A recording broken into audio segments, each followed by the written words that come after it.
when you talk now in terms of priority, if you are in an environment where when you want to arise, someone knocks your head, whether it is through political parties, they will make sure that they have the elites group that occupy the political seats. And you know, for you to prosper in a society, you need a vehicle.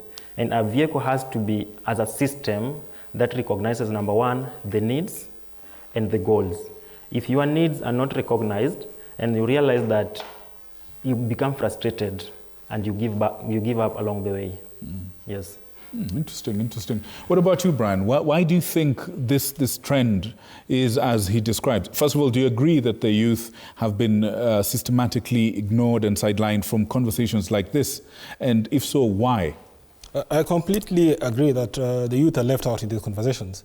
And I think it's very deliberate because, one thing we need to understand about politicians, all of them are selfish. It's like walking, ni kama mafisi, walking around, and they see you and they see fresh meat and flesh. That's what they want to eat. They see our taxes and that's what they want to take.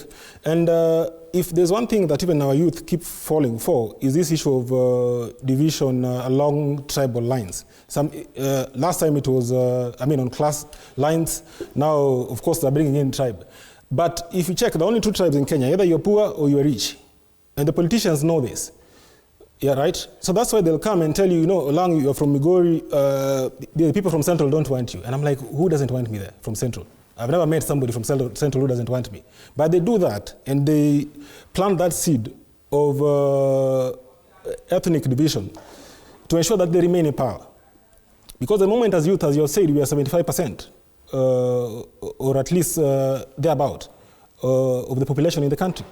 And yet, none of us is in top leadership. We have people who have been in power since 80s, And let somebody not tell you that our time, is tomorrow, that our time is yet to come. The likes of Musalia Mudavadi became an MP, I believe, in his 20s. So did the likes of James Orengo. Tom Mboya was an MP in his 20s. So we are capable, and we have the capacity to actually lead this. What you need to do is to unite and send these people home. That's what we need to do. Mulamba, just on this point, why do you think we're dissecting this trend? Because clearly, it's a pain point. Why do you think it's so easy to ignore the voice of the youth of Kenya, to sideline them, or in this case, to divide them along the lines that Brian is talking about, tribe, class, and politics? Why is it so easy, as a youth yourself, why is it so easy to split this and manipulate this very powerful group of people? Because we have political gods in Kenya, and this is intentional, because the system we have, unfortunately, does not favor the young people. In that, one, we have a wrong culture as a country of electing and celebrating mediocrity and incompetence. That the average voter will vote in almost always an incompetent, a foolish, and an inutile. But why? Why is this so? I mean, actually, this is an honest question. Sorry to interrupt you, but I'll ask you this, and I'll ask everyone in the room. What happens to the consciousness, or the conscience, or the intelligence, or the outrage of the youth on election day? The youth that we saw coming out on June 25th, there's a movement dedicated to that. We're going to get to 2027. First of all, just looking at back the past elections. I've covered several elections in this country, and I can tell you the voter apathy among the youth is significant. I was coming. The people that actually show up to even register for voting is very, very small. The number is very small compared to the actual people who are eligible to vote. I was coming to that. Why is this so? So, as I was saying, we also have an attitude problem as the young people.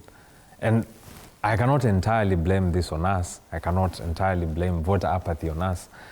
It's because we've seen from the past that sometimes most of our election results are rigged.